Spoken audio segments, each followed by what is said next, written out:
just comment on that manifestation. Yes, correct. We expect that there will be trolls again prying on this particular hearing. This resource person has this penchant for playing victim. No? Yan ang ano niya, yung laging biktima siya eh. But ang katotohanan, ang video ay hindi po nagsisinungaling. No? Kung ikaw ay talagang may paninindigan at gusto mong tayuan ang sinabi mong katotohanan, eh hindi ganyan ang iyong demeanor. So that is my observation, Your Honors. In fact, darating ang panahon na mag-iisip ka rin eh. Iisipin mo rin na hindi mo na makakayang itago yung iyong konsensya doon sa iyong pagsisinungaling. Not just to add a little spice in this issue, please allow me to show in this video, just a short video lang, Your Honors, on the video of Colonel Grijaldo appearing before the Senate hearing and try to observe his demeanor. And tingnan natin no, kung ano yung ano, para lang po meron tayong point of comparison. So, Comsec, can we play the video? And Colonel Grijaldo, can you watch the video and see for yourself kung ano yung ano mo dyan, yung demeanor dyan? Mr. Chairman, while waiting for the video, yes. can I just to amend the my motion previously, Mr. Chairman, that I move once again that Colonel Grijaldo will be detained at Quezon City Station 6 until the committee report will be, in this investigation, will be adopted in the plenary, Mr. Chairman. So move. Okay, there is a motion amending the previous approved ruling of the chair. Are there any objections? Hearing none, the motion amending the previous ruling of the chair is approved. So, just please play the video.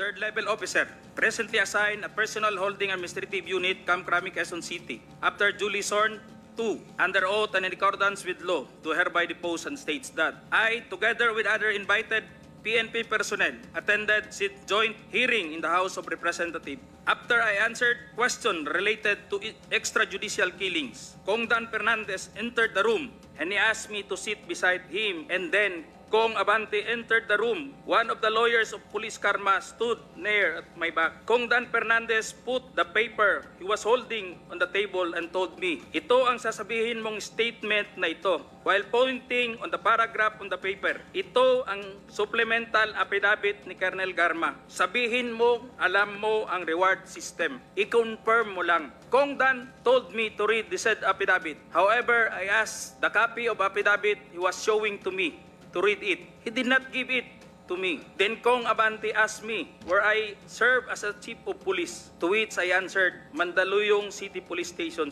Kong Abante then persuaded me by saying, ikaw naman, Colonel, ganito na lang, alangan namang walang insidente o pangyayari sa panahon na yon.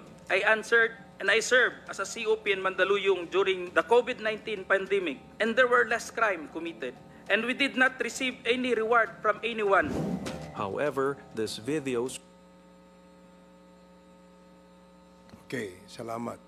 So, in my observation of the video that we just showed, shows that a police officer looking like a debonair in his uniform, with his rank, lying to his teeth. Yun ang aking observation dun eh. And he delivered the statement with full of bragadasyo, so to speak. So, parang ngayon, parang nawala yung asim nung pagbibigay mo ng statement dun sa Senado, Colonel. Then, you keep on invoking your right against self-incrimination, which is a manifestation of hiding from the truth. Yun lang ang aking gustong idagdag dun sa manifestation. So, we now recognize Congressman... Very short, Mr. Chair. okay, Congressman Paduano, and then Congresswoman Luistro, and then Congressman Flores. Thank you, Mr. Chairman. Just for procedural, I just like once again to inform Colonel Grijaldo that you have all the right now to file a motion for reconsideration the day after this hearing. But I do not believe that you will file because in the first contempt order from this committee to you, you file a certiorari in the Supreme Court. Tama po? But still, baka sabihin mo, question of due process, hindi ka namin binibigyan ng due process dito. That's why I reminded you about your right to file a motion for reconsideration tomorrow in this committee. Now, Mr. Chairman, I'd just like to put on record and to point out the statement, the manifestation from Chairman Acop a while ago with regards to the joint statement of the two lawyers that was present during the incident in which Chairman Abante and Chairman Dan Fernandez was present during that meeting with Colonel Grijaldo. Malinaw po dito, Mr. Chairman, na sinasabi nila na hindi totoo yung pinagsasabi ni Colonel Grijaldo doon sa Senado. And let me quote, Mr. Chairman, just the two paragraphs, no? Kasi 5 paragraphs, no? Just the 2 paragraphs, no? To quote, Mr. Chairman, we would like to shed light on the nature of the interactions we observed. The discussions were focused on ensuring clarity and understanding of Colonel Garma's affidavit, particularly regarding any knowledge of Colonel Grijaldo might have about the reward system mentioned in it. At no point did any of the congressman attempt to pressure Mr. Grijaldo into conforming to a predetermined narrative. Throughout the meeting, we can affirm that we did not witness any form of coercion. Again, to repeat, throughout the meeting, we can affirm that we did not witness any form of coercion or undue influence directed toward Mr. Grijaldo. The discussions taking place were cordial and respectful.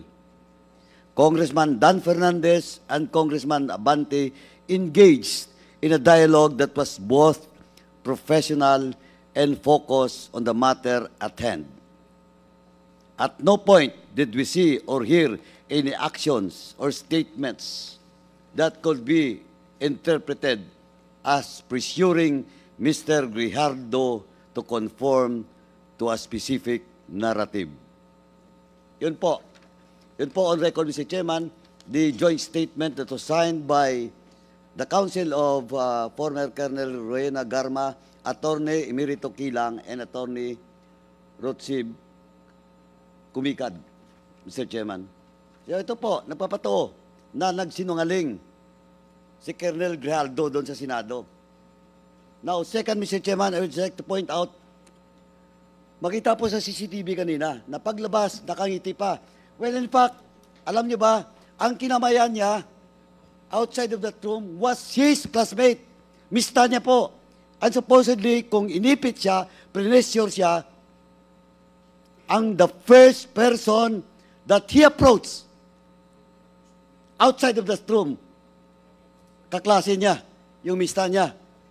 Class 97, in the person of Jimmy Fortaleza. Kitang-kita niyo po, nakakamay pa. Nakasmile pa. Nag-uusap pa sila ni Jimmy Fortaleza, former Major Jimmy Fortaleza. Now, again, Mr. Chairman, naawa lang ako dito kay Colonel Grijaldo because he keep on imposing or invoking his right to self-incrimination. You're a graduate of PNP Class 97. Hindi mo palang napagandaan kung alin doon ang pwede mong invoke at hindi invoke nung tinanong at Chairman Acop, hindi mo masagot. Any specific basis or laws or articles or section. And now, I would like to remind and educate you, Colonel Grijaldo. Under Article 3, Section 17 on our 1987 Constitution, tama po, no person shall be compelled to be a witness against himself. That's self-incrimination. But I will cite jurisprudence that you cannot use it in your case. Mr. Grijaldo, Supreme Court ruling with regards to Arnold versus Nazareno. Allow me to read, Mr. Chairman, portion of that. The fact that the testimony of a witness may tend to show that he has violated the law is not sufficient to entitle him to claim the protection of the constitutional provision against self-incrimination, unless he is at the same time liable to prosecution and punishment for such violation. No case has been filed against you, Colonel Grijaldo. That's why in that Arnold versus Nazareno, you cannot invoke such provision of the Constitution, Mr. Grijaldo. Our second jurisprudence, Rosette versus Lim. The privilege against self-incrimination can be claimed. You can claim it only when specific question, incriminatory in character, is actually addressed to the witness. It cannot be claimed at any other time. You cannot claim it unless, sabi nga doon sa Arnold at Nazareno, unless may pending case po or punishment for such violation. Eh, tinanong ka pa kanina, if you want to have a lawyer, ayaw mo, o di. And I hope, Colonel Grijaldo, after this hearing, you ask your counsel, and I do believe that you will file again a certiorari in the Supreme Court, and that's your right. And let us see what will be the position of the Supreme Court with regards to your pleading. Thank you, Mr. Chairman.